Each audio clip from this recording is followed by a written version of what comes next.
How many fathers do we have here this morning? All right. All you fathers. Amen. I'm going to talk to you a minute.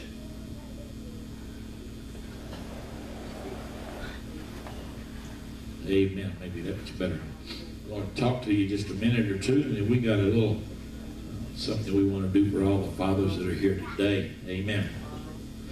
A little reading found said, what is a dad?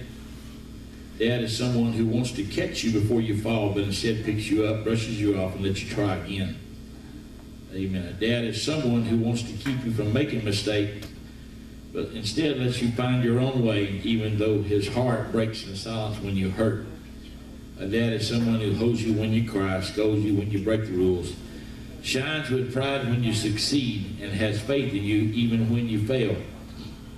Amen. Another person said, my father gave me the greatest gift anyone could give another person. He believed in me. Amen. Hallelujah. Dad, when I was born, you were there to catch me when I fall, whenever and wherever. When I said my first words, you were there for me to teach me the whole dictionary if need be. When I took my first steps, you were there to encourage me on. When I had my first day at school, you were there to give me advice and help me with my homework. I still haven't finished school or walked down the aisle or had my first child, but I know you will be there for me through all those times and more, the good and the bad. So I just want to say this, I love you, Dad. Amen. Powerful stuff. Amen. A father is an influencer. Amen. I said a father is an influencer. You can influence children in a lot of different ways, and I raised 4 kids, and I know how easy it is to influence kids. Amen. It's a task that God entrusts us with, and many times I feel like, I probably didn't make 100. Amen. There's times I look back on my life that I probably could have done better. Amen. In being what we were. But I was talking to my children here just a few days ago, and I was talking about all the fun times we had. Amen. I remember, the times that kids remember are not, or the things they remember in life are not all the things you buy them. A lot of folks try to appease their children by just buying them stuff, and things is all right. But guess what? The times they remember, the things they remember are not what I bought them. They could care less about that set of Legos I bought. Amen. Even though Andy loved his Legos. that might have been important to him, but you know what would really make the most impression on him? The things he remembered most when we got to talking a few days ago. He remembered the times that me and him would go out in the back field. I had 5 acres of ground, and we had a big field out behind our house, and we'd go out to the very back field, and we'd set up a little tent and camp out, or we would just go out there. We built I don't know what you call it, a little hut of some sort out of pine trees, and then another time we built a tree house in the pecan tree out there, which was not a good idea because pecan trees have limbs that fall out on you all the time, and so you learn by doing. But the times that we spent, amen. I was talking to my girls and said, y'all remember fishing? They said, yeah, we remember fishing, because after church, me and Mom we liked the trot line, and they were all little, so we'd put blankets in the bottom of the boat and lay them little sleeping guys down at the bottom of the boat and go fishing. Amen. We'd run our trot lines after church on Sunday nights, and all of our children would be in there with us. But then we'd take them and go out to Lake Nacogdoches. I remember the times that we spent with them on Lake Nacogdoches, going out and catching the little brim. Got to a little school of brim, and the water was about 15 foot deep, just as clear could be. And I spent all my time there for a couple of hours with them kids, just taking little brim off the hook and put worms on for them, because they didn't want to have the worms. So, amen. It's a lot of fun, but we've had so many good times over the years, and I still do. Amen. I still like to ride roller coasters. I rode one just a few days ago. In fact,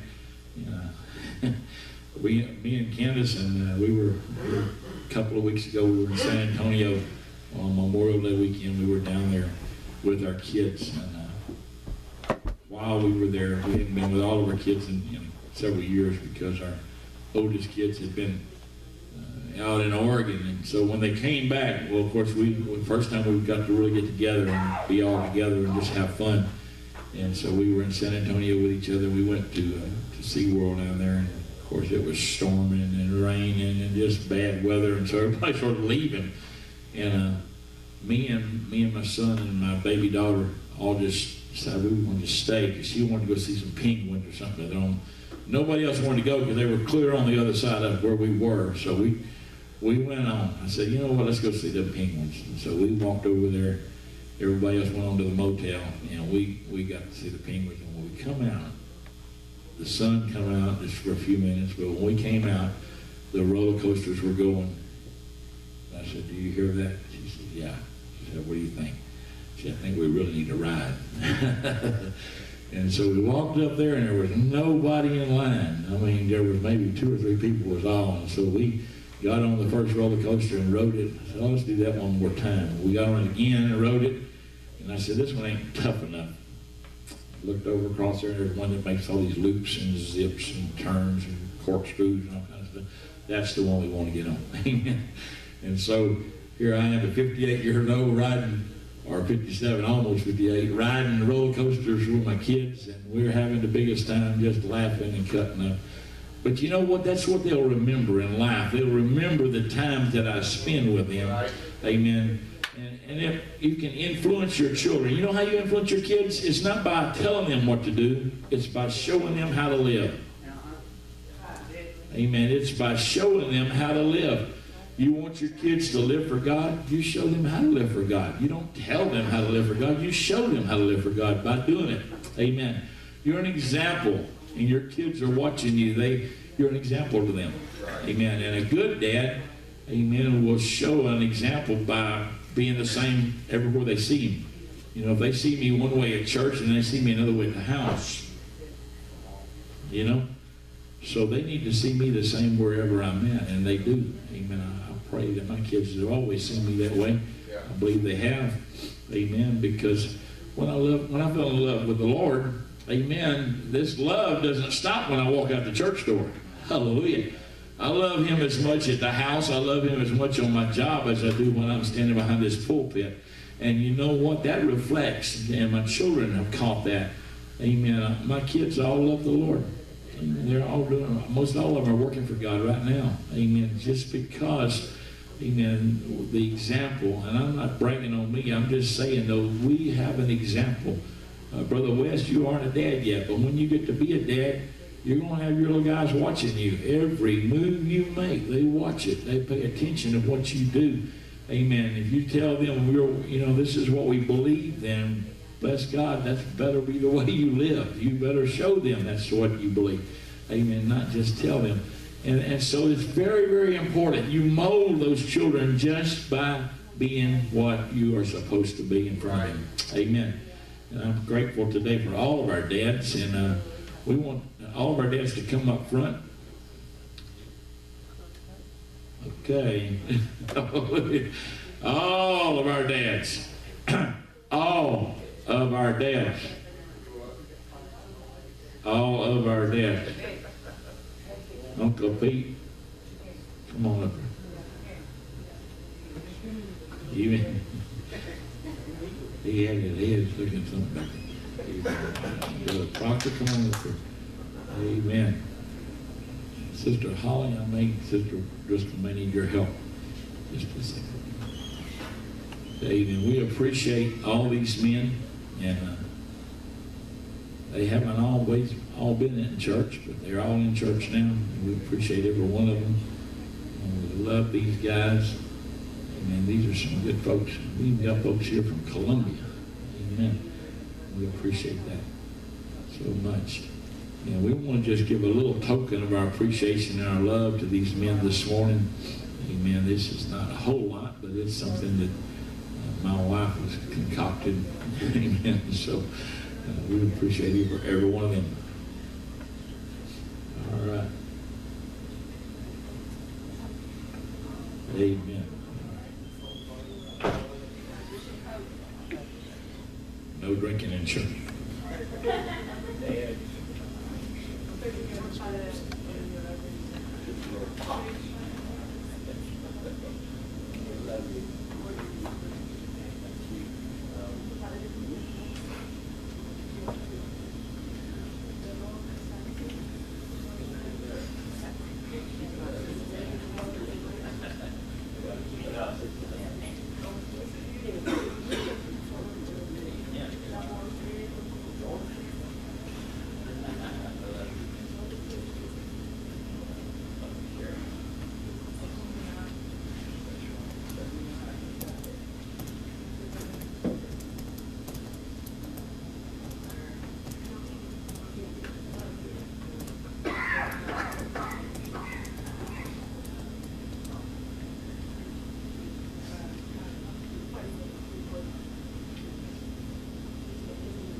This has got Dad's root beer, Dad's red cream soda in it, and Tootsie Roll Pops, and some kisses in it.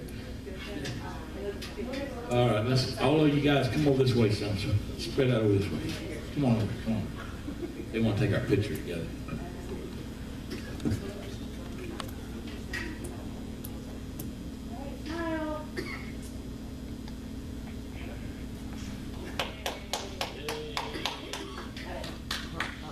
Let's give these guys a hand. All right. All right. Hey, our Sister Driscoll, you ready for these guys to go to the back? Okay, y'all can head to the back. Amen.